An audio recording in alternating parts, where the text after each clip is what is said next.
nadal jesteśmy w Varanasi, już trzeci dzień. Głównie spacerujemy po Ghatach, bo to właśnie tutaj na Ghatach toczy się życie i śmierć. Przed chwilą byliśmy na Manikarnika Ghat, gdzie odbywają się kremacje. I to, co tam widzieliśmy, no nie da się tego opisać słowami. Uwierzcie mi, pozostanie to w naszych głowach na zawsze. No i teraz chcielibyśmy, jeśli pozwolicie, opowiedzieć Wam coś na temat Varanasi, na temat kremacji. To znaczy inaczej, to nie ja opowiem, nie my opowiemy, tylko Beatka opowie. Bardzo proszę. Znaczy tak, no parę słów już powiedziałam o Varanasi, ale ewentualnie powtórzę, że Varanasi jest najstarszym miastem w Indiach i jednym z najstarszych nieprzerwanie zamieszkałych miast na świecie. Jego historia sięga ponad 3000 lat, a badania archeologiczne sugerują, że może to być nawet 4-5 tysięcy. Mieszka tu około 3 milionów ludzi, a każdego dnia przybywa do tego miasta niemal 500 000 pielgrzymów i turystów. Marzeniem wielu Hindusów jest po prostu umrzeć właśnie tu w Varanasi, w świętym mieście nad Matką Gangą, czyli po prostu nad Gangesem. Ludzie z całych Indii pragną tu przyjechać, zakończyć swoje życie i zostać spaleni. Istnieją nawet tak zwane hotele śmierci, w których mieszkańcy czekają po prostu na swoje odejście, na swoją śmierć. W hinduizmie wierzy się, że ogień i woda oczyszczają z grzechów, a właśnie Ganges daje wyzwolenie z kręgu samsary, czyli koła narodzin i śmierci. Oznacza to przerwanie cyklu kolejnych wcieleń i ostateczny koniec wędrówki duszy. W Varanasi jest kilkanaście ghatów, tych właśnie schodów kamiennych, które prowadzą bezpośrednio do rzeki. Tak naprawdę na których życie się toczy, tak całkowicie z boku popatrzeć, to normalnie. Takie zwykłe, zwyczajne życie. Najważniejsze są ghaty kremacyjne, są 2 ghaty, ale tak naprawdę najważniejszy jest jeden, właśnie ta Manikarnika Ghat. Najstarszy i po prostu najświętszy ghat w Indiach. Każdego dnia odbywa się tutaj proces kremacji. Kilkadziesiąt, nawet do kilkuset kremacji właśnie w ciągu dnia.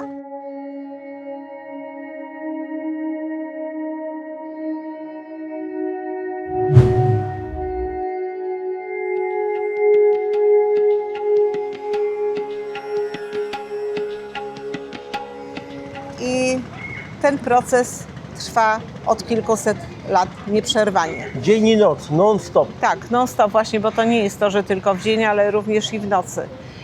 Zmarłemu obcina się najpierw włosy, jego ciało namaszcza się wonnymi olejkami, następnie niesione przez 4 mężczyzn, którzy śpiewają mantry, zostaje zanurzone w wodach Gangesu i jest to tak jakby takie symboliczne obmycie.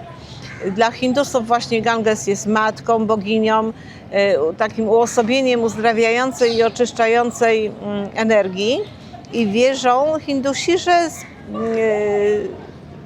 Ganges oczywiście spływa z Himalajów, ale oni wierzą, że jest to jakby dar od bogów, mający moc zmywania grzechów i łagodzenia ciężaru karmy. Dlatego dotknięcie wody w ostatnim etapie życia jest tak bardzo ważne i ma takie ogromne znaczenie dla nich. Ciało okrywa się kwiatami, głównie to są nagietki, które w Indiach symbolizują światło i duchową obecność. Czasami również na piersi zmarłego kładzie się liście tulsi, czyli to jest taka święta roślina opiekuńcza w hinduizmie. Mężczyźni paleni są w biało-pomarańczowych szatach, natomiast kobiety w czerwonych. Następnie ciało przenoszone jest na stos kremacyjny. Do rozpalenia stosu używa się świętego ognia Siwy, który według tradycji płonie nieprzerwanie od około 3000 lat. W przypadku śmierci ojca ceremonii przewodniczy najstarszy syn, natomiast w przypadku śmierci matki młodszy. I tutaj synowi goli się po prostu głowę tak całkowicie do zera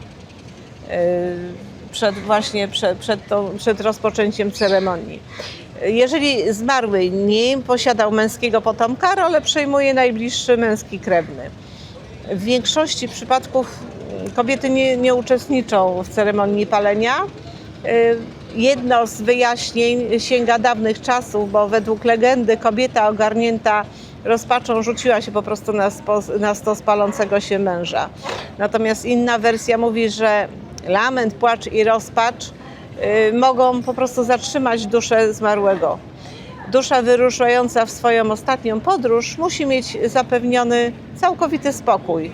Natomiast właśnie emocje kobiet mogłyby go zakłócić i rodzina po prostu opłakuje zmarłego w domu.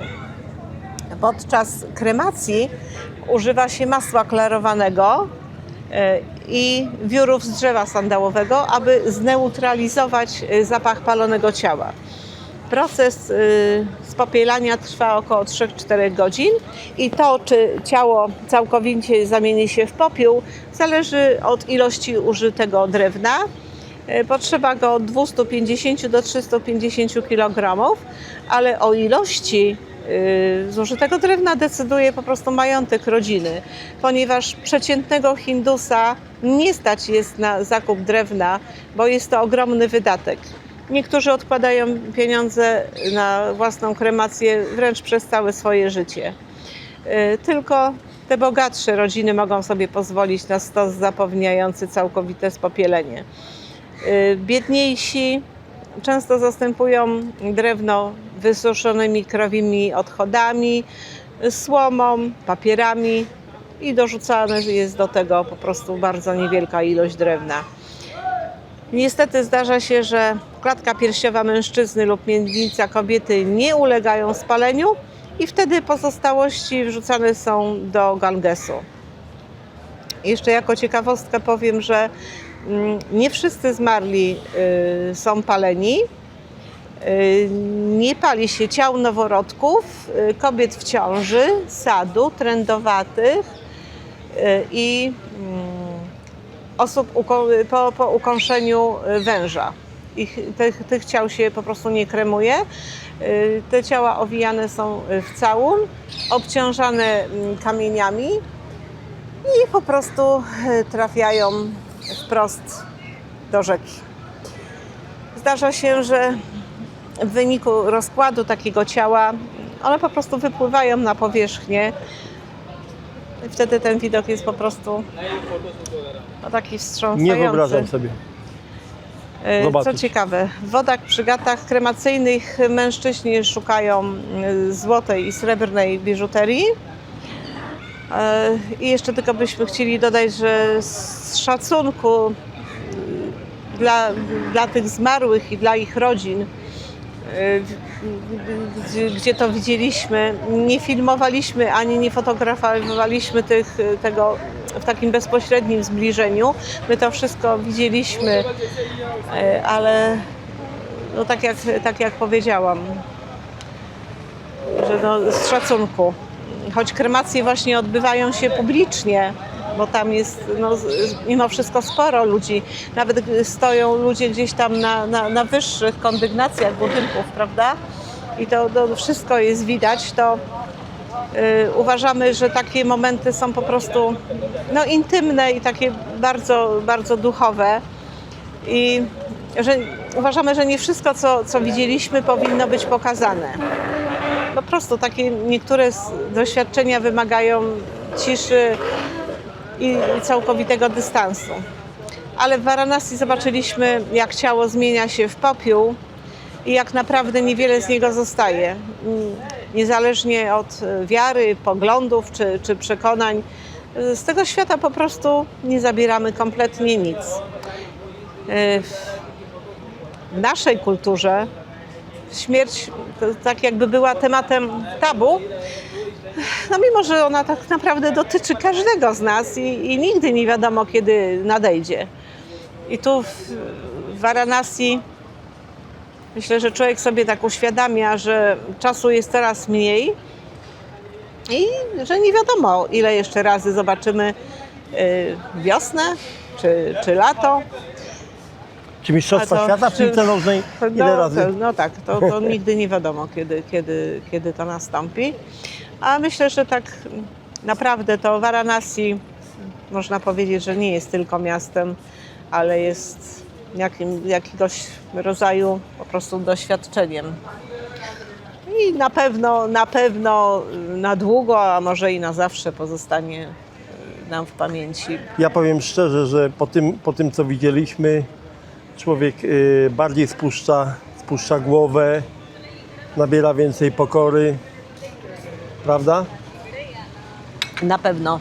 To tyle na ten pewno. temat, prawda? Tak. My idziemy dalej zwiedzać, a do Was mamy gorącą prośbę, napiszcie w komentarzu, co o tym wszystkim sądzicie. Jak Wy to widzicie, Jak to odbieracie? jak to odbieracie właśnie. No dobrze, to dziękujemy bardzo, dziękujemy Beatce. Dziękuję. Idziemy dalej. Dziękuję za uwagę.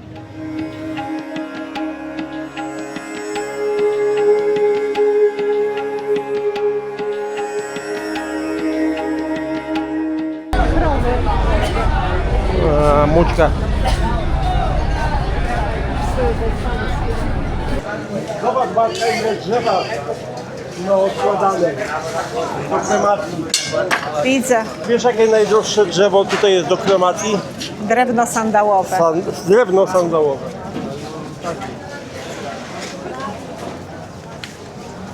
To się Pani naczytała przed wyjazdem, co?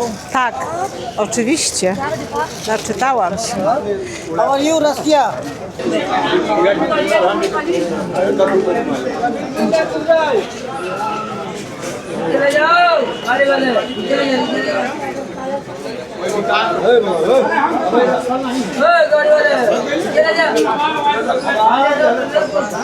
Tu pan niesie deskę, jakiś blat. Tam jest handel, odchodzi. Tam jest po prostu warzywniak. Tutaj pan też handluje warzywami. A tu Tutaj ołtarzyk. jest, tak, jakaś świątynia, cicho. Nasz ołtarzyk, a ich świątynia. No i wszędzie są takie te kolorowe papierki powieszane. Folie. Nie papierki, tylko folie. Tu pani puri można zjeść. Tutaj jest, chyba można zjeść lassi. Nie wiem, co to jest. Chwilę spokojniej, nie? Tak, chwilę tak. A tutaj, no tutaj to powiem, że nie wygląda zachęcająco. Nie odważyłabyś się Nie, zjeść tutaj jednym słowem? nie. To i nawet ja bym się nie odważył tutaj zjeść. Nie, ty to jesteś hardcore, więc pewnie byś, jakby ci powiedzieli, żebyś zjadł, to byś zjadł. Tak, nieprawda. Nie, tutaj bardzo, bardzo niechętnie bym jadł, jeśli w ogóle miałbym zjeść to. Jeśli w ogóle bym się zdecydował, to Jeszcze chciałam zwrócić uwagę, miałbym duże obawy, że źle to się skończy. zobacz jakie to jest ładne. Prawda? To jest stare, Misterne takie. ale jest bardzo ładne. A tu chyba też jest jakaś świątynia. Mnóstwo ludzi. Może w lewo idź. Chodź, bo to aż mi szczypią w oczy spaliny, wiesz? No poczekaj, niech oni pójdą, bo oni się nie będą szanić, tylko będą napierać. No oni jak idą, to idą, taranem. Chodź. Co ciekawe, mijamy dużo zwłok, prawda? Jak niosą zwłoki do palenia. To co robimy? Mijamy Co chwila. co chwila, tak. Już nie nagrywamy, bo to no, cały czas jest taki sam scenariusz.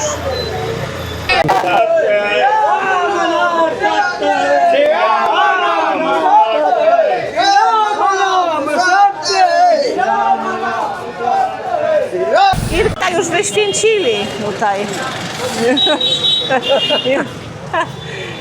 Spływa mu już po czole. Tak? Tu zaraz powinno zasnąć.